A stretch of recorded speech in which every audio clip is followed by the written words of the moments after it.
Hello दोस्तों, आप सभी का स्वागत है समसामयिक घटना चक्र के इस ऑनलाइन प्लेटफॉर्म पर। मैं मोहित आप सभी के बीच उपस्थित हूं। आज अपने इस वीडियो में बात करेंगे फरवरी 2025 के महत्वपूर्ण करंट अफेयर जो बिहार पीसीएस की परीक्षा के दृष्टिकोण से इंपॉर्टेंट है और बिहार स्पेशल के हैं, उन पे चर्चा करेंगे। जनवरी का वीडियो आ चुका है, करीबन 12-13 हज़ार लोगों ने इस वीडियो को देखा और मैं उम्मीद करता हूं कि इस वीडियो पे भी उतना ही प्रेम मिलेगा, उतना ही प्यार मिलेगा। आप लोग अपने दोस्तों के साथ वीडियो को साझा करिएगा। और मैंने जैसा आपसे बताया था कि Sunday to Sunday Bihar special, UP special, Bihar special, UP special करते हुए जितने भी करंट अफेयर है रिमेनिंग सब कुछ कंप्लीट कर दिया जाएगा।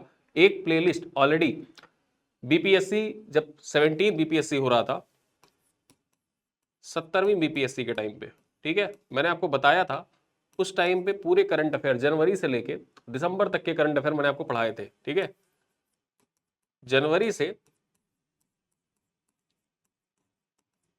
दिसंबर तक के करंट अफेयर और इसका प्लेलिस्ट आप घटना चक्र के यूट्यूब चैनल पर जब प्लेलिस्ट चेक करेंगे तो इसका प्लेलिस्ट बना हुआ है। ठीक, प्लेलिस्ट इसका बना हुआ है ऑलरेडी। 2024 बिहार करंट अफेयर 2024 के नाम से आप सर्च करेंगे तो प्लेलिस्ट इसका मिल जाएगा। वहां पर जनवरी से लेकर दिसंबर तक के करंट अफेयर को अपडेट करके रखा गया है। और साथ ही साथ देखा जाए तो 71वीं बीपीएससी के लिए और 2025 जनवरी से लेकर एक नया प्लेलिस्ट बना दिया गया है। उसमें ये करंट अफेयर का वीडियो इसको भी ऐड कर दिया जाएगा। आप जाके भरपूर फायदा उठा सकते हैं और पूरे करंट अफेयर को एक साथ पढ़ सकते हैं। ठीक है, तो स्टार्ट करते हैं अपनी क्लास। यहाँ पर देखा जाए 71वीं बीपीएससी के लिए रामबाण फरवरी 2025 बिहार करंट अफेयर पढ़ो वही जो एग्जाम में आए। चलिए चर्चा करते हैं। उसके पहले एक सूचना है आपके लिए, एक जानकारी है। जानकारी ये है कि घटना चक्र आपके लिए लेकर आया है करंट अफेयर का एक मासिक पैकेज। यहाँ पर करंट अफेयर का मासिक पैकेज देखा जाए हम लोगों ने फरवरी से स्टार्ट किया था और इस मासिक पैकेज के तहत क्या क्या चीजें आपको मिलती है। प्रतिदिन आपको शाम को 7:30 बजे डेली करंट अफेयर का क्लास मिल जाता है यूट्यूब चैनल पर। फ्री रहता है वो क्लास, आप चाहें तो क्लास अटेंड कर सकते हैं। क्लास से इतर आप क्लास से आगे जाना चाहते हैं, डेली प्रैक्टिस करना चाहते हैं, पीडीएफ प्रोवाइड मतलब पीडीएफ आप चाहते हैं, मासिक टेस्ट चाहते हैं, तो इन सब चीज़ों के लिए आप इस पैकेज को ज्वाइन कर सकते हैं। ये पैकेज सिर्फ और सिर्फ 25 रुपए का है। ठीक, 25 रुपए का ये हमारा मासिक पैकेज है। क्या क्या सुविधाएं आपको मिलती हैं, विशेषताएं क्या क्या है। डेली करंट अफेयर्स का वीडियो आपको मिलता है। प्रतिदिन डेली 10 एमसीक्यू करंट अफेयर का टेस्ट हो जाता है आपका। डेली क्लास पीपीटी और पीडीएफ आपको शेयर कर दी जाती है व्हाट्सएप कम्युनिटी में। एक व्हाट्सएप कम्युनिटी बनाई गई है। मासिक कंप्लीट करंट अफेयर पीडीएफ भी उसी कम्युनिटी में शेयर कर दी जाती है। और ऑनलाइन ऑल इंडिया रैंकिंग के साथ करंट अफेयर का एक फुल टेस्ट हर महीने होता है यहाँ पर। ठीक है, और वो महीने का जो टेस्ट होता है उसमें पूरे महीने के जो करंट अफेयर हमने पढ़े हैं उन्हीं से प्रश्न पूछे जाते हैं। आप ऐप पर हमारे जाकर उस टेस्ट को अटेम्प्ट कर सकते हैं। कुछ खास विशेषता यहाँ पर है। सबसे पहली बात तो ये है कि हमारा पूरा पैकेज हिंदी और अंग्रेजी दोनों भाषाओं के लिए समान रूप से लाभदायक है। यहां पर देखा जाए बाइलिंगुअल क्लासेस होती हैं। कंटेंट पूरा हिंदी इंग्लिश में लिखा हुआ है। मैं बोलता भले ही हिंदी में हूं लेकिन कंटेंट हमारा पूरा हिंदी और इंग्लिश में, चाहे वो टेस्ट हो या पीडीएफ हो, सब कुछ। और विशेष आकर्षण के तौर पर आप दो चीजों को ध्यान रखिएगा। यहाँ पर उत्तर प्रदेश मासिक करंट अफेयर को भी कवर किया जाता है इसमें, और बिहार करंट अफेयर को भी कवर किया जा रहा है। इस पैकेज को आप ज्वाइन कर सकते हैं। ज्वाइन कैसे करेंगे वो भी मैं आपको दिखा देता हूं। आप या तो प्ले स्टोर से घटना चक्र का ऐप डाउनलोड कर लीजिए, अन्यथा वेबसाइट पर जाइए और SSGCP सर्च करिए। होम पेज हमारा दिख जाएगा। यहां पर आप जाएंगे तो आपको वीडियो लेक्चर पर ओपन करना होगा और वीडियो लेक्चर पर ओपन करने के बाद मई महीने का पैकेज, अप्रैल महीने का पैकेज, मार्च महीने का पैकेज, फरवरी महीने के पैकेज यहाँ पे लगे हुए हैं। आप किसी पैकेज को एनरोल करेंगे तो उस महीने का टेस्ट आपको मिल जाएगा। ठीक है, तो यहाँ पर आप इसको ज्वाइन कर सकते हैं। जाइए देखिए, लोगों के फीडबैक है, फीडबैक पढ़िए। और सबसे खास बात यह है कि जो 1 मई 2025 का यहाँ पर वीडियो लगा हुआ है ये डेमो के तौर पर लगा है। आप इसको टेस्ट देखिए, वीडियो ओपन करिए, पीडीएफ ओपन करिए, सब कुछ देखिए, आपको समझ में आए आप ज्वाइन करिए और अपनी तैयारी को मजबूत आधार प्रदान करिए। यहाँ पर बाई नाउ पर जब आप क्लिक करेंगे तो सेल प्राइस आपको दिख रहा है 25 रुपए। आपने घटना चक्र की कोई किताब खरीदी होगी, पूर्वावलोकन खरीदी है, नियंत्रण दृष्टि खरीदी है, या कोई किताब आपने पहले खरीद रखी है, तो आपके किताब के ऊपर एक क्यूआर कोड होता है, उसको स्कैन कर लेना, आपके वॉलेट में कॉइन ऐड हो जाएगा और उस कॉइन को यहाँ पर अप्लाई कर देना। जैसे अप्लाई करोगे तो ये मूल्य घटकर 18 रुपये 75 पैसे हो जाएगा। अगर आपके पास कॉइन नहीं है तो आपको 25 रुपए पे करना होगा। अगर आपके पास कॉइन है तो फायदा उठाइए। 18 रुपये 75 पैसे में ये सारी सुविधाएं जो मैंने आपको बताई ये सब कुछ आपको यहाँ पर मिल रहा है। ठीक है, तो इसी के साथ ये जानकारी यही होती है समाप्त। अब हम चलते हैं अपनी क्लास पर। सबसे पहले चर्चा करेंगे केंद्रीय बजट। अब देखा जाए जो 70वीं बीपीएससी की परीक्षा हुई तो केंद्रीय बजट से संबंधित सवाल डायरेक्टली इनडायरेक्टली पूछे गए थे।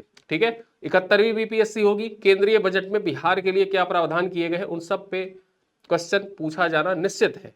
इसीलिए मैंने थंबनेल ही रखा है कि पढ़ो वही जो परीक्षा में आए।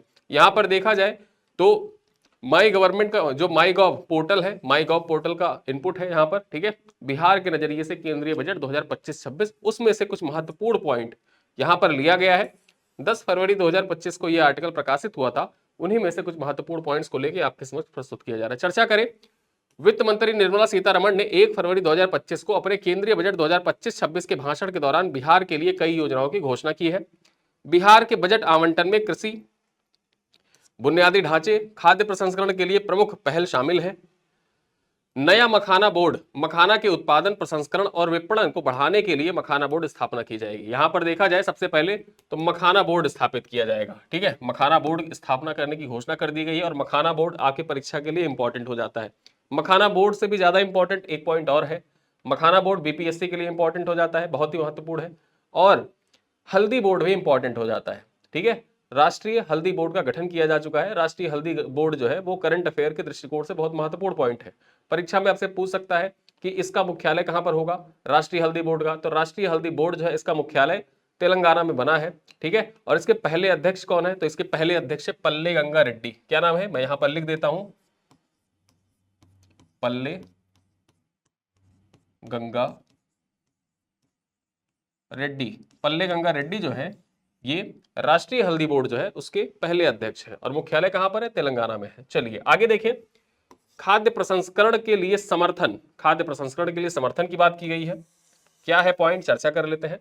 सरकार की पूर्वोदय योजना के अनुरूप जो पूर्वी राज्यों के विकास पर केंद्रित है, भारत में खाद्य प्रसंस्करण को बढ़ावा देने और रोजगार सृजन के लिए राष्ट्रीय खाद्य प्रौद्योगिकी उद्यमिता एवं प्रबंधन संस्थान भी स्थापित किया जाएगा। यानी कि ये पॉइंट याद रखिएगा कि बिहार में ही राष्ट्रीय खाद्य प्रौद्योगिकी उद्यमिता और प्रबंधन संस्थान की स्थापना की जाएगी, ठीक है। इसकी घोषणा जो केंद्रीय बजट है, केंद्रीय बजट 2025-26 के केंद्रीय बजट में इसकी घोषणा की गई है। आगे हम बात करें ग्रीन फील्ड के बारे में, चर्चा कर लेते हैं। बुनियादी ढांचा परियोजनाओं में ग्रीन फील्ड हवाई अड्डों का विकास किया जाएगा, पटना हवाई अड्डे का विस्तार किया जाएगा और बिहटा में ब्राउन फील्ड हवाई अड्डा शामिल है, ठीक है। तो यहां पर ग्रीन फील्ड हवाई अड्डे का निर्माण भी किया जाएगा, ऐसी घोषणा केंद्रीय बजट 2025-26 में की गई है। साथ ही साथ एक पॉइंट और चर्चा कर लेते हैं, पश्चिमी कोसी नहर परियोजना के बारे में कुछ चर्चा की गई है। देखें यहां पर तो पश्चिमी कोसी नहर परियोजना के लिए वित्तीय सहायता आवंटित की गई है, जिसमें मिथिलांचल में 50,000 हेक्टेयर से अधिक भूमि पर खेती करने वाले किसानों को लाभ होगा, ठीक है। यहां पर देखा जाए केंद्रीय बजट में पश्चिमी कोसी नहर परियोजना की घोषणा की गई है, ठीक है। और इससे होगा क्या, इसका देखा जाए तो इसके लिए वित्तीय सहायता भी आवंटित की गई है, जिससे मिथिलांचल क्षेत्र जो है, मिथिलांचल क्षेत्र में 50,000 हेक्टेयर से अधिक जो खेती करने वाले किसान हैं वो लाभान्वित होने वाले हैं, ठीक है। तो यहां पर देखा जाए अगला पॉइंट क्या दिया गया है, आईआईटी पटना में बुनियादी ढांचे का विस्तार किया जाएगा। सरकार 5 भारतीय प्रौद्योगिकी संस्थानों में अतिरिक्त बुनियादी ढांचे का विकास करने की योजना बना रही है, ठीक है। 5 जो प्रौद्योगिकी संस्थान है उनमें जो अतिरिक्त बुनियादी ढांचा है उसका विकास किया जाएगा और उसी के साथ साथ देखा जाए तो आईआईटी पटना का भी बुनियादी ढांचा विस्तार किया जाएगा, ठीक है। तो ये कुछ महत्वपूर्ण पॉइंट्स थे जो आपके परीक्षा के लिए इंपॉर्टेंट है। और जब हम लोग बजट, केंद्रीय बजट पढ़ेंगे, केंद्रीय बजट का वीडियो आएगा, तो केंद्रीय बजट के वीडियो में बाकी डिटेल से पढ़ लेंगे, बिहार के दृष्टिकोण से भी और भारत के दृष्टिकोण से भी। उसके बाद जब हम बिहार बजट पढ़ेंगे तो बिहार के लिए क्या स्पेसिफिक चीजें हैं उन सब को भी कवर कर लेके चलिए आगे देखें। बिहार का पहला गोट यानी कि बकरा सीमन सेंटर, बिहार का पहला बकरा सीमन सेंटर, इसके बारे में चर्चा कर लेते हैं। बिहार का पहला बकरा सीमन सेंटर जो है ये गया में बनेगा। इससे राज्य में होने वाली लगभग 20 से 25% मेमना मृत्यु दर रोकने में मदद मिलेगी, ठीक है। तो आपके परीक्षा के दृष्टिकोण से इंपॉर्टेंट है कि बिहार का पहला जो सीमन स्टेशन है, बकरा सीमन स्टेशन, वो कहां पर बनेगा, ये सबसे पहले इंपॉर्टेंट हो जाता है। यही पॉइंट, ये गया में बनेगा, गया में बनेगा, ठीक है। और इससे क्या होगा कि जो मेमनों की मृत्यु है, मेमनों की मृत्यु में 20 से 25% तक की कमी आ जाएगी। इसके साथ ही बकरा और बकरियों की नस्ल में भी सुधार होगा। पहली बार राज्य में बकरियों में कृत्रिम गर्भाधान भी हो सकेगा। पहली बार राज्य में बकरियों में जो कृत्रिम गर्भाधान है वो भी संचालित किया जा सकता है। और ये खबर जो है ये हिंदुस्तान न्यूज़पेपर की खबर है, आपकी परीक्षा के लिए इंपॉर्टेंट है। आगे चर्चा कर ले, गोट सीमेन स्टेशन में तैयार सीमेन को राज्य के सभी पशु अस्पतालों में उपलब्ध कराया जाएगा। पशु अस्पतालों में उच्च कोटि के गोट सीमेन की उपलब्धता से लगभग 25 लाख बकरी पालकों को लाभ मिलेगा। ठीक है, तो बकरी पालक जो होते हैं उनको लाभ देने के लिए यहां पर देखा जाए गोट सीमेन केंद्र स्टेशन स्थापित किया जा रहा है। चलिए आगे खबर बात कर लेते हैं परी के बारे में। परी क्या है? परी रोबोट के बारे में चर्चा कर ले, पैसेंजर असिस्टेंट रेलवे इंक्वायरी। ठीक है, इसको शॉर्ट में आप क्या कहेंगे? परी, PARI, PARI, परी। परी के बारे में चर्चा कर ले, परी का फुल फॉर्म भी पूछ सकता है, passenger assistant railway enquiry, robot है ये बेसिकली। चर्चा कर ले पॉइंट पर, पटना जंक्शन पर देश में पहली बार यात्रियों की सहायता के लिए रोबोट लगाया जाएगा। जंक्शन पर लगने वाला रोबोट महिला की शक्ल में होगी और इसे परी, पैसेंजर असिस्टेंट रेलवे इंक्वायरी नाम दिया गया है। क्या नाम दिया गया है? परी नाम दिया गया है। ये बेसिकली एक रोबोट है जो पटना जंक्शन पर लगाई गई है। आगे अब चर्चा कर ले, इस रोबोट का उद्देश्य खास तौर पर निरक्षर यात्रियों की मदद करना है। इसके साथ ही यह पूछताछ काउंटर के विकल्प के तौर पर भी काम करेगा। ठीक है, बेसिकली है क्या, पटना जंक्शन पे रोबोट की तरह ये खड़ी होंगी, इनके पास आप जाइए, आपके जो सवाल है आप सवाल पूछिए, कहाँ ट्रेन जाने वाली है, कौन सी ट्रेन से जाना है, आपको क्या करना है, किस प्लेटफॉर्म पे जाना है, सारी चीजें बता देंगी। ठीक है, चलिए, चीन के शियान रेलवे स्टेशन पर भी इसी तरह के रोबोट काम कर रहे हैं, जहां रोबोट यात्रियों को स्टेशन के आसपास मार्गदर्शन करने और उन्हें महत्वपूर्ण जानकारी देने में मदद करते हैं। उसी तरीके से प्रेरित है ये भारत में, देखा जाए भारत में पटना में ये रोबोट संचालित किया जाएगा। चलिए आगे देखें, पटना में कोकोपिट रिसाइकलिंग परियोजना की शुरुआत की गई है। पटना में कोकोपिट रिसाइकलिंग परियोजना की शुरुआत की गई है। चर्चा कर लेते हैं, पटना नगर निगम पहली बार कोकोपिट रिसाइकलिंग परियोजना को शुरू करने जा रहा है। इसके तहत देखा जाए तो नारियल, जिसको आप डाब भी कहते हैं, इसके छिलकों को, इसके छिलके की खाद बनाई जाएगी। क्या बनाया जाएगा? जो नारियल के छिलके होते हैं, नारियल के छिलकों की खाद बनाई जाएगी। इसके जरिए नगर निगम क्षेत्र में नारियल के छिलके और कचरे की रिसाइकलिंग भी किया जाएगा। कोकोपिट परियोजना के लिए ऐसी एजेंसी का चयन किया जाएगा जो इसे रिसाइकिल कर सके। एक अनुमान है कि नगर निगम क्षेत्र में प्रतिदिन लगभग देखा जाए तो 10 से 12 ट्रक नारियल की खपत होती है। यहाँ नारियल पानी पीने वालों की संख्या जो नगर निगम पटना है वहां पर प्रतिदिन 10 से 12 ट्रक नारियल की खपत हो जाती है। ठीक है, और इससे प्रतिदिन देखा जाए 200 टन कचरा निकलता है। नारियल का जो खोल होता है, ठीक है, छिलके होते हैं, वो 200 टन छिलके निकलते हैं हर दिन। अब उसको क्या किया जाएगा कि उसको रिसाइकल किया जाएगा और रिसाइकल करने के बाद उसका क्या बनाया जाएगा? खाद बनाया जाएगा। इसी वजह से देखा जाए तो पटना नगर निगम के द्वारा कोकोपिट रिसाइकलिंग परियोजना संचालित की जाए। परीक्षा में आपसे कैसे पूछेगा, निम्नलिखित में से किस नगर निगम के द्वारा कोकोपिट रिसाइकलिंग परियोजना संचालित की जा रही है?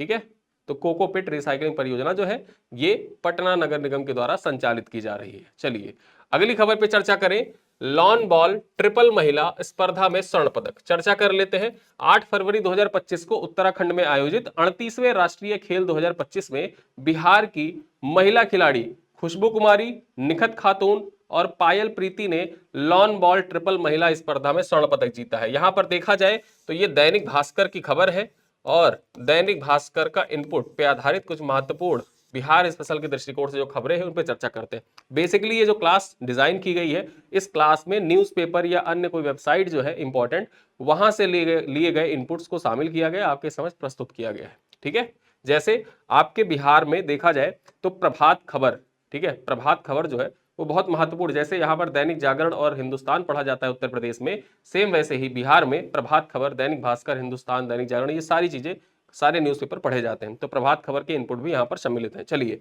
8 फरवरी 2025 को उत्तराखंड में आयोजित 38वें राष्ट्रीय खेल 2025 में बिहार की महिला खिलाड़ी खुशबू कुमारी, निखत खातून, पायल प्रीति ने लॉन बॉल ट्रिपल महिला स्पर्धा में स्वर्ण पदक जीता है। बिहार ने 25 वर्षों के बाद राष्ट्रीय खेल में यह स्वर्ण पदक प्राप्त किया है। इस वजह से इंपॉर्टेंट हो जाता है क्योंकि 25 सालों के बाद स्वर्ण पदक बिहार को मिला है। ठीक है, और बिहार को स्वर्ण मिला है तो वो इंपॉर्टेंट हो जाता है बिहार के लिए।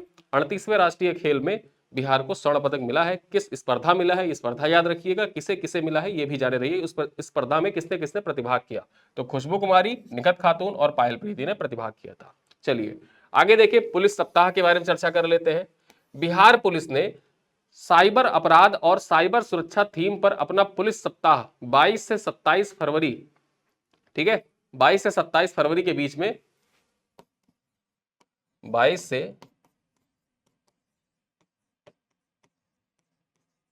27 फरवरी 2025 के बीच में पुलिस सप्ताह बिहार में मनाया गया। थीम क्या था?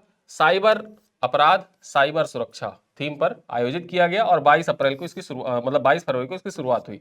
आगे देखें, बिहार पुलिस ने फरवरी 1979 में अपनी पुलिस मैनुअल को अपनाने के उपलक्ष्य में 2012 में पुलिस सप्ताह मनाना शुरू किया था। ठीक है, बिहार सरकार के द्वारा 2012 से स्टार्ट किया गया पुलिस सप्ताह मनाया जाना। ठीक है, और इस बार देखा जाए 2025 का थीम याद रखिएगा पुलिस सप्ताह का, कब से कब मनाया गया? सबसे पहले तो डेट। बिहार में एक चीज आप विशेष ध्यान रखिए, डेट बहुत इंपॉर्टेंट है बिहार में। बीपीएससी की परीक्षा आप देंगे, बीपीएससी का पेपर उठा के देखेंगे ना तो आपको लगेगा कि हाँ एकदम बस डेट पूछा जा रहा है। ठीक है, तो इस वजह से इंपॉर्टेंट हो जाता है आपके लिए। चलिए आगे देखें, 23वीं राष्ट्रीय पैरा एथलेटिक्स चैंपियनशिप में कांस्य पदक। चर्चा कर ले पॉइंट पर। पटना के वायुसेना विंग कमांडर शांतनु ने चेन्नई के जवाहरलाल नेहरू स्टेडियम में आयोजित 23वीं राष्ट्रीय पैरा एथलेटिक्स चैंपियनशिप में कांस्य पदक जीता है। यह पॉइंट इंपॉर्टेंट हो जाता है आपके परीक्षा के दृष्टिकोण से कि पटना के वायुसेना विंग कमांडर, नाम क्या है इनका? शांतनु नाम है, और चेन्नई में आयोजित जवाहरलाल नेहरू स्टेडियम में 23वीं राष्ट्रीय पैरा एथलेटिक चैंपियनशिप में कांस्य पदक जीता है। कौन सा पदक? कांस्य पदक जीता है। अब यहां से देखिए इसी लाइन से क्या क्या क्वेश्चन बन सकता है। सबसे पहले कि 23वीं राष्ट्रीय पैरा एथलेटिक्स चैंपियनशिप का आयोजन कहां पर किया गया? ठीक, कहां पर किया गया? चेन्नई में किया गया। ठीक है, उसके बाद देखा जाए कि विंग कमांडर, पटना के विंग कमांडर है, पटना के वायुसेना विंग कमांडर है, नाम है शांतनु, इन्होंने कांस्य पदक जीता है इसमें राष्ट्रीय खेलों में। जो एथलेटिक्स राष्ट्रीय पैरा एथलेटिक्स चैंपियनशिप था इसमें कांस्य पदक जीता है। आगे चर्चा कर ले, वर्ष 2019 में दक्षिण कोरिया में आयोजित एशियाई रोइंग चैंपियनशिप में भारत का प्रतिनिधित्व करने वाले पहले पैरा एथलीट शांतनु ने डिस्कस थ्रो प्रतिस्पर्धा में उपलब्धि हासिल की। यहां पर देखा जाए ये शांतनु जो है, विंग कमांडर शांतनु, ये कौन से खेल से संबंधित है? डिस्कस थ्रो से संबंधित है। ठीक है, आगे चर्चा कर ले, हरियाणा ने 23वीं राष्ट्रीय पैरा एथलेटिक्स चैंपियनशिप में ओवरऑल पुरुष महिला जो खिताब था उसमें 49 स्वर्ण, 32 रजत और 25 कांस्य पदक जीते और शीर्ष स्थान पर रहा। दूसरे स्थान पर तमिलनाडु रहा जिसने 17 स्वर्ण पदक जीते, 18 रजत पदक और 12 कांस्य पदक जीते। वहीं पर उत्तर प्रदेश का कौन सा स्थान था? तो उत्तर प्रदेश तीसरे स्थान पर 14 स्वर्ण, 17 रजत और 11 कांस्य पदक के साथ तीसरे स्थान पर था। ठीक है, तो यहां पर ये पॉइंट आपकी परीक्षा के दृष्टिकोण से इंपॉर्टेंट हो जाता है कि जो शांतनु है, विंग कमांडर शांतनु, ये किस खेल से संबंधित है? डिस्कस थ्रो से संबंधित है और राष्ट्रीय पैरा एथलेटिक्स चैंपियनशिप में देखा जाए तो इन्होंने कांस्य पदक जीता था। चलिए अगली खबर पे चर्चा करें। यहां पर ये जो राष्ट्रपति कार्यालय है, राष्ट्रपति कार्यालय के द्वारा जो उनका पेज है ऑफिशियल, वहां से लिया गया पॉइंट है, चर्चा कर लेते हैं। पटना मेडिकल कॉलेज का शताब्दी समारोह। ठीक है, तो यहां पर हम बात करें, भारत की राष्ट्रपति द्रौपदी मुर्मू ने 25 फरवरी 2025 को पटना मेडिकल कॉलेज अस्पताल के शताब्दी समारोह का उद्घाटन किया। ठीक है, यहां पर याद रखिए जो पटना मेडिकल कॉलेज अस्पताल है इसके शताब्दी समारोह वर्ष का उद्घाटन किसके द्वारा किया गया? राष्ट्रपति द्रौपदी मुर्मू के द्वारा किया गया। कब किया गया? 25 फरवरी 2025 को किया गया। अब यहां पर कुछ डिटेल से बातें चर्चा करते हैं। जो पटना मेडिकल कॉलेज अस्पताल है, बेसिकली इसकी स्थापना जो हुई थी 1874 में टेम्पल मेडिकल स्कूल के रूप में हुई थी। टेम्पल मेडिकल स्कूल के रूप में इसकी स्थापना हुई थी जिसमें 30 छात्रों को प्रवेश दिया जाता था और पूरे पाठ्यक्रम के लिए केवल प्रति छात्र 2 रुपए फीस थी। ठीक है, टेम्पल मेडिकल स्कूल के रूप में इसकी स्थापना हुई थी, केवल 30 छात्र इसे पढ़ते थे और देखा जाए पूरा पाठ्यक्रम पढ़ाने का सिर्फ 2 रुपया लिया जाता था। यह सिलसिला वर्ष 1925 तक जारी रहा। इसके बाद जो टेम्पल मेडिकल स्कूल था यह दरभंगा स्थानांतरित हो गया। कहां पे चला गया? दरभंगा स्थानांतरित कर दिया गया और इसके स्थान पर Prince of Wales Medical College के नाम से एक मेडिकल कॉलेज की स्थापना की गई। ठीक है, Prince of Wales Medical College के नाम से एक मेडिकल कॉलेज बनाया गया 1925 में और उसी का देखा जाए उसी का शताब्दी समारोह मनाया जा रहा है इस बार। यहां पर चर्चा कर ले, दिसंबर 1921 में तत्कालीन प्रिंस ऑफ वेल्स ने बिहार का दौरा किया और इस यात्रा की याद में 1925 में पटना में Prince of Wales Medical College की स्थापना की गई थी। ठीक है, जो Prince of Wales Medical College है 1925 में, जो 1921 की प्रिंस ऑफ वेल्स की यात्रा थी उसी की याद में स्थापित किया गया था। आगे चर्चा कर ले, इस मेडिकल कॉलेज का जो औपचारिक उद्घाटन था, ये औपचारिक उद्घाटन कब हुआ था? 25 फरवरी 1925 को हुआ था और उसी का शताब्दी वर्ष मनाया जा रहा है 2025 में, मनाया गया 25 फरवरी 2025 को। ठीक है, अब यहां पर देखा जाए एक महत्वपूर्ण बिंदु, 1975 में इसकी स्वर्ण जयंती समारोह जब सेलिब्रेट की जा रही थी, ठीक है, स्वर्ण जयंती समारोह जब सेलिब्रेट किया जा रहा था तो उस टाइम तत्कालीन राष्ट्रपति कौन थे? नीलम संजीव रेड्डी थे। ये आपसे परीक्षा में पूछा जा सकता है। अभी शताब्दी वर्ष मनाया गया है और परीक्षाओं में बीपीएससी में खासकर ये विशेष फोकस जो शताब्दी वर्ष मनाया जाता है या golden jubilee, diamond jubilee, silver jubilee, इन सब से संबंधित सवाल बहुत पूछे जाते हैं। ठीक है, तो ये पॉइंट याद रखिएगा। 1975 में देखा जाए तो स्वर्ण जयंती समारोह में तत्कालीन राष्ट्रपति कौन? नीलम संजीव रेड्डी थे। जबकि सन 2000 में जब प्लेटिनम जयंती मनाई जा रही थी उस टाइम पे राष्ट्रपति कौन थे? तो उस टाइम पे राष्ट्रपति थे एपीजे अब्दुल कलाम। ठीक है, तो यहां पर पटना मेडिकल कॉलेज के बारे में इतनी जानकारी इनफ है। आप चाहे स्टैटिक जीके के दृष्टिकोण से देख लें, बिहार स्पेशल के दृष्टिकोण से देख लें या बिहार करंट अफेयर के दृष्टिकोण से देख लें पटना मेडिकल कॉलेज के बारे में। चलिए आगे देखें, बिहार में मंत्रिमंडल विस्तार। देखिए बिहार में मंत्रिमंडल विस्तार मैंने आपको बताया और आपने 70वीं बीपीएससी में ये प्रश्न देखा भी होगा। ठीक है, जो बिहार का मंत्रिमंडल था, बिहार के मंत्रिमंडल से सवाल आपके परीक्षा में पूछा गया था 70वीं में। 71वीं में फिर से पूछा जाएगा। बीपीएससी का जब आप पेपर उठा के देखेंगे ना तो आपको एक चीज लगेगा कि पेपर जो आ रहा है उस पेपर में किसी नेता से संबंधित सवाल जरूर आ रहा है, पार्टी से संबंधित सवाल जरूर आ रहा है, चाहे वो रामविलास पासवान से संबंधित सवाल आ जाए या श्रेयसी सिंह से संबंधित सवाल आ जाए। हर बार परीक्षा में ऐसे टॉपिक्स जरूर होते हैं जो नेताओं से संबंधित होते हैं, किसी पार्टी से आ जाए, चुनाव से संबंधित सवाल आ जाए, चुनाव से संबंधित कोई इवेंट आ जाए, तो ऐसे पॉइंट्स आपकी परीक्षा के दृष्टिकोण से इंपॉर्टेंट होता है। और यहां पर मैं आपको बता दूं, जब मैंने जनवरी का करंट अफेयर आपको पढ़ाया था तो वहां पे पीठासीन अधिकारियों का सम्मेलन आपको बताया था। ठीक है, चुनाव आयोग के जो पीठासीन अधिकारी होते हैं, पीठासीन अधिकारियों के सम्मेलन के बारे में बताया था। वो सारे पॉइंट ऐसे हैं ना कि वो आपकी परीक्षा में आ सकते हैं, एकदम गारंटी वाले सवाल है। अब यहाँ चर्चा कर लेते हैं, द हिंदू की खबर है, द हिंदू की खबर के कुछ इनपुट्स को निकालते हैं और चर्चा करते हैं आपके सामने। 26 फरवरी 2025 को बिहार मंत्रिमंडल का विस्तार किया गया और इसमें 7 नए विधायकों जो कि सभी भाजपा से थे, 7 विधायक जो थे उनको मंत्री पद की शपथ दिलाई गई। ठीक है, 7 नए विधायक जो थे भाजपा के उनको मंत्री पद की शपथ दिलाई गई। और नीतीश कुमार के मंत्रिमंडल में शामिल होने वाले 7 विधायक कौन कौन से हैं? एक का नाम है संजय सरावगी, दरभंगा से हैं, सुनील कुमार बिहार शरीफ से हैं, जीवेश कुमार जाले से हैं, राजू कुमार ये साहेबगंज से हैं, मोतीलाल प्रसाद रीगा से हैं, विजय कुमार मंडल सिकटी से हैं और कृष्ण कुमार मंटू ये अमनौरा से हैं। ठीक है, तो ये 7 लोग जो हैं ये नीतीश कुमार के मंत्रिमंडल में शामिल हुए। नए सदस्यों के शामिल होने के साथ ही बिहार सरकार में मंत्रियों की कुल संख्या बढ़कर कितनी हो गई? 36 हो गई है, जो कि 243 सदस्यीय विधानसभा वाले राज्य में अधिकतम है। आगे चर्चा कर ले, भारतीय संविधान के 91वें संविधान संशोधन अधिनियम 2003 के द्वारा मंत्रिपरिषद में मंत्रियों की संख्या प्रधानमंत्री और मुख्यमंत्री सहित लोकसभा तथा राज्य विधानसभा में कुल सदस्यों की संख्या के 15% तक सीमित कर दिया गया। ये पॉइंट इंपॉर्टेंट है कि कौन सा संविधान संशोधन है, ये आपसे बीपीएससी में पीवाईक्यू में पूछ भी चुका है। ठीक है, यूपीपीसीएस ने भी पूछा है, पीवाईक्यू आप उठा के देखेंगे राज्य व्यवस्था का तो उसमें बहुत सारे सवाल ऐसे आए हुए। तो यहां पर इंपॉर्टेंट है आपके परीक्षा के दृष्टिकोण से कि जो 15% निर्धारित की गई 91वें संविधान संशोधन के द्वारा सन 2003 में निर्धारित किया गया था। चलिए अगली खबर पे चर्चा करें, वित्तीय स्वास्थ्य सूचकांक में बिहार। जो नीति आयोग के द्वारा फिजिकल हेल्थ इंडेक्स जारी किया गया उसमें बिहार की स्थिति क्या है उस पर चर्चा कर लेते हैं। आपके परीक्षा के दृष्टिकोण से बहुत महत्वपूर्ण है, पहली बार यह रिपोर्ट जारी किया गया था, 2023 का डाटा इसमें लिया गया है। ठीक है, तो ये वित्तीय स्वास्थ्य सूचकांक है।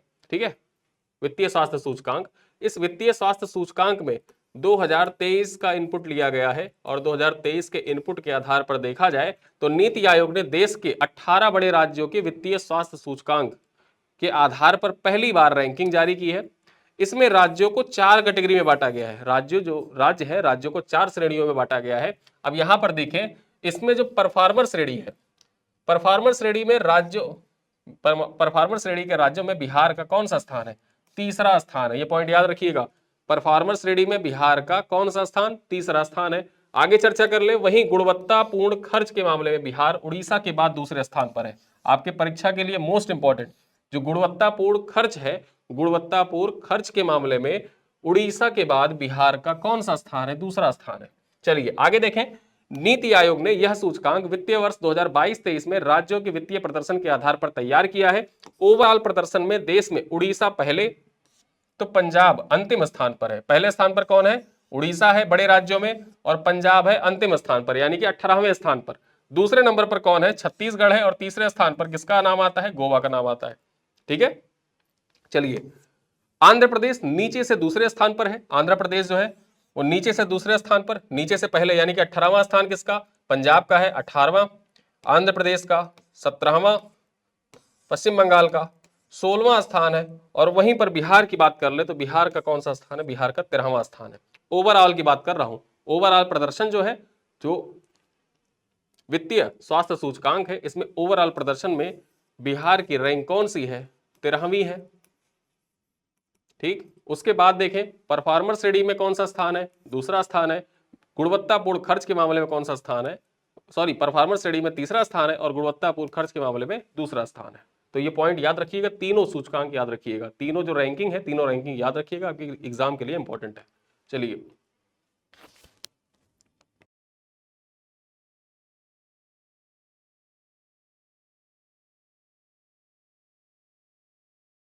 चलिए आगे देखें, पटना में खुला गुल्लक बच्चा बैंक। गुल्लक बच्चा बैंक के बारे में चर्चा कर लेते हैं। बिहार किलकारी के तर्ज पर भारत में गुल्लक बच्चा बैंक नामक बच्चा बैंक पटना में खोला गया। भारत नहीं, यहां बिहार होगा। ठीक है, बिहार में गुल्लक बच्चा बैंक नामक जो बच्चा बैंक है, ये पटना में खोला गया है। यह बच्चा बैंक बच्चों को बचत की आदत सिखाने और वित्तीय साक्षरता के बारे में जानकारी देने के उद्देश्य से स्थापित किया गया है। ठीक है, तो एग्जाम में आपसे पूछेगा कि बच्चों को बचत की आदत सिखाने और वित्तीय साक्षरता को के बारे में जानकारी प्रदान करने के उद्देश्य से बिहार के किस शहर में गुल्लक बच्चा बैंक स्थापित किया गया है? तो पटना में गुल्लक बच्चा बैंक स्थापित किया गया है। आगे बात करें, डुमरांव में बनेगा संगीत कॉलेज। संगीत कॉलेज बनेगा डुमरांव में, इसके बारे में चर्चा कर लें। प्रगति यात्रा जब नीतीश कुमार की चल रही थी, उसी के दौरान जब डुमरांव पहुंचे थे तो यहां पर इन्होंने घोषणा की थी, ठीक है, उस्ताद बिस्मिल्लाह खान के नाम पर संगीत कॉलेज की स्थापना की। चर्चा कर लेते हैं। दुनिया भर में शहनाई वादन के क्षेत्र में मशहूर भारत रत्न की उपाधि से विभूषित उस्ताद बिस्मिल्लाह खान के नाम पर डुमरांव में एक संगीत कॉलेज स्थापित किया जा रहा है। ठीक है, एक संगीत कॉलेज स्थापित किया जा रहा है। जब प्रगति यात्रा पर थे, प्रगति यात्रा के दौरान ही डुमरांव जब ये पहुंचे थे, तो वहीं पर इन्होंने घोषणा की थी कि उस्ताद बिस्मिल्लाह खान के नाम पर यहां पर संगीत कॉलेज बनाया जाएगा। और ये जो डुमरांव है ना, ये डुमरांव उस्ताद बिस्मिल्लाह खान की जन्मस्थली है। ठीक है, बिस्मिल्लाह खान की जन्मस्थली है। चलिए आगे देखें, बीसीसीआई नमन अवार्ड 2025 चर्चा कर लेते हैं। यहां पर जो बीसीसीआई नमन अवार्ड्स है, ये किसके द्वारा प्रदान किया जाता है? बीसीसीआई के द्वारा ही प्रदान किया जाता है। ठीक है, और यहां पर जो बिहार से संबंधित कुछ अवार्ड है उन पर चर्चा कर लेते हैं। MA Chidambaram trophy, Cooch Behar trophy under 19 में सबसे ज्यादा रन बनाने वाले खिलाड़ी काव्या तेवतिया को यह प्रदान किया गया है। ठीक है, जो MA चिदम्बरम ट्रॉफी है, ठीक है, ये कूच बिहार ट्रॉफी अंडर 19 में सबसे ज्यादा रन बनाने वाले खिलाड़ी हैं काव्या तेवतिया, इनको प्रदान किया गया है। साथ ही साथ विकेट लेने के मामले में देखा जाए, MA Chidambaram trophy Cooch Behar trophy under 19 में सबसे ज्यादा विकेट लेने वाले खिलाड़ी नाम क्या है? विष्णु भरद्वाज को प्रदान किया गया है। ठीक है, तो ये दो खिलाड़ी हैं, कूच बिहार टीम से खेलते हैं। कूच बिहार ट्रॉफी जो है उसमें अंडर 19 कैटेगरी में इन दोनों लोगों को अवार्ड मिला है। नाम याद रखिएगा, काव्या तेवतिया का और विष्णु भरद्वाज का। चलिए आगे देखें, किताब है स्ट्रीट वेंडर से ब्यूरोक्रेट। स्ट्रीट वेंडर से ब्यूरोक्रेट, यहां पर चर्चा कर लेते हैं। राजभवन में बिहार के ब्यूरोक्रेट मनोज कुमार, मनोज कुमार कौन है? IOFS है, IOFS है। इनकी बहुप्रतीक्षित आत्मकथा स्ट्रीट वेंडर से ब्यूरोक्रेट का विमोचन राज्यपाल आरिफ मोहम्मद खान के द्वारा किया गया। यहां पर यह किताब आपके परीक्षा के दृष्टिकोण से बहुत इंपॉर्टेंट हो जाती है। स्ट्रीट वेंडर से ब्यूरोक्रेट एक संघर्ष गाथा, ये किताब किसकी है? ये किताब है मनोज कुमार की। मनोज कुमार कौन है? IOFS है बिहार में। ठीक है, और इनकी किताब का जो विमोचन है किसके द्वारा किया गया? इस किताब का विमोचन, तो इस किताब का विमोचन किया गया है आरिफ मोहम्मद खान के द्वारा। किसके द्वारा? आरिफ मोहम्मद खान के द्वारा। और आरिफ मोहम्मद खान देखा जाए तो बिहार के राज्यपाल हैं, और बिहार के राज्यपाल होने से पूर्व ये कहां के राज्यपाल थे? ये केरल के राज्यपाल थे। ठीक है, तो ये पॉइंट आपके परीक्षा के लिए इंपॉर्टेंट है। और यहां पर देखें उपन्यास लाडो। अब उपन्यास लाडो के बारे में चर्चा कर ले। ये हिंदुस्तान न्यूज़पेपर की खबर है। चर्चा कर लेते हैं। उपन्यास लाडो डॉक्टर भावना द्वारा बज्जिका भाषा में लिखा गया एक महत्वपूर्ण उपन्यास है। ठीक है, किसके द्वारा लिखा गया है? डॉक्टर भावना के द्वारा लिखा गया है। बज्जिका भाषा में लिखा गया एक महत्वपूर्ण उपन्यास है। यह उपन्यास बज्जिका में डॉक्टर भावना की दूसरी रचना है। पहली रचना कौन सी थी? पहली रचना थी हम्मर लोहू त्योहार देह। हम्मर लेहू त्योहार देह इनकी पहली रचना थी। और दूसरी कौन सी है? लाडो। यहां पर देखा जाए इस पुस्तक का लोकार्पण अनिरुद्ध सिन्हा के द्वारा किया गया है। इनकी किताब जो है लाडो, डॉक्टर भावना की किताब लाडो, इसका लोकार्पण किसके द्वारा किया गया है? यहां पर अनिरुद्ध सिन्हा के द्वारा इस किताब का लोकार्पण किया गया है। ठीक है, तो आज अपने इस वीडियो में फरवरी महीने के जो कुछ महत्वपूर्ण करंट अफेयर थे, उन करंट अफेयर पे मैंने चर्चा की है और इसी स्लाइड्स पर आधारित कुछ क्वेश्चन भी मैं आपसे पूछना चाहूंगा, जिनका उत्तर मैं पूरी उम्मीद से कहता हूं कि आप कमेंट बॉक्स में जरूर लिखेंगे। उम्मीद तो मैं यही करता हूं, बाकी आपके ऊपर है क्योंकि लिखना आपको है। ठीक है, प्रश्न देखते हैं। पहला प्रश्न क्या कह रहा है?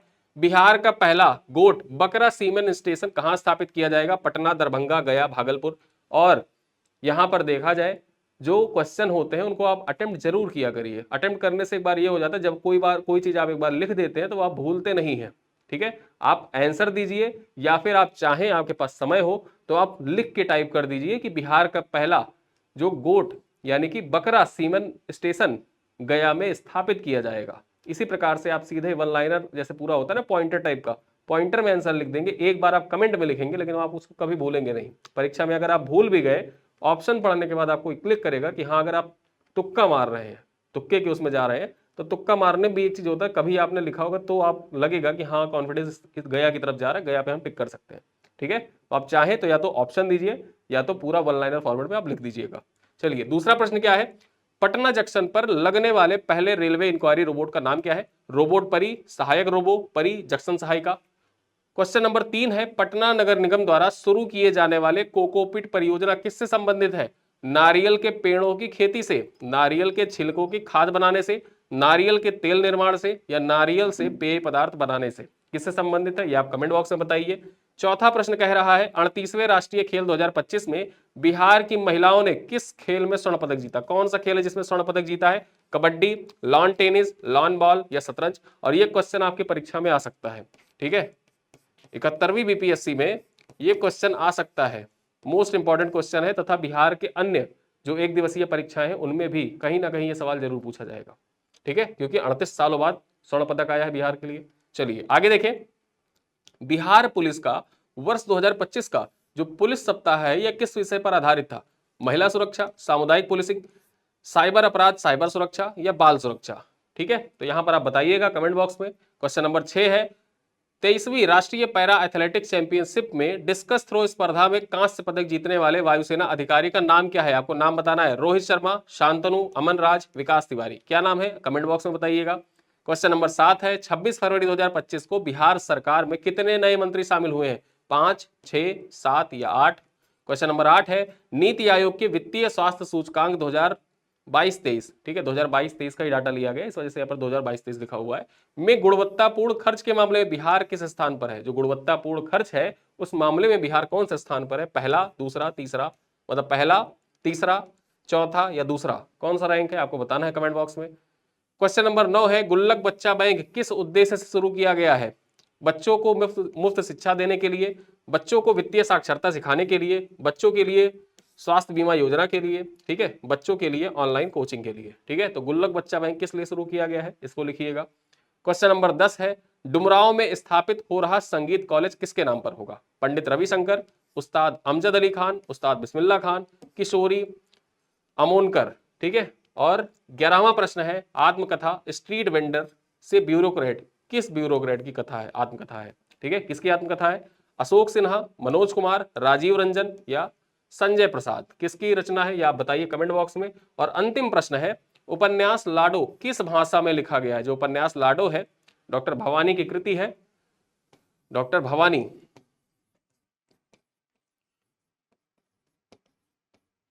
इनकी दूसरी रचना है, किस भाषा में लिखी गई है? मैथिली, भोजपुरी, वज्जिका या मगही? यहां पर देखा जाए आज मैंने आपसे पूछे हैं टोटल 12 प्रश्न, और ये वीडियो हमारा लगभग 30 से 35 मिनट के बीच इसी के आसपास का वीडियो है, और ये वीडियो आपकी परीक्षा के दृष्टिकोण से मोस्ट इंपॉर्टेंट है।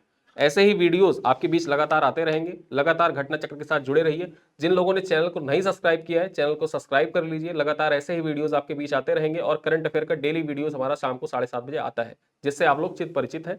डेली जो न्यूज़पेपर बेस्ड करंट अफेयर होते हैं उन पर हम लोग चर्चा करते हैं। आपके परीक्षाओं के दृष्टिकोण से रामबाण है। कोई भी किताब आप पढ़ रहे हैं लास्ट टाइम रिवीजन करने के लिए, उस लास्ट टाइम रिवीजन जब होता है ना, कभी कभी करंट अफेयर आप पढ़ते हैं, करंट अफेयर लास्ट में क्या होता है कि सब लास्ट के लिए छोड़ देते हैं।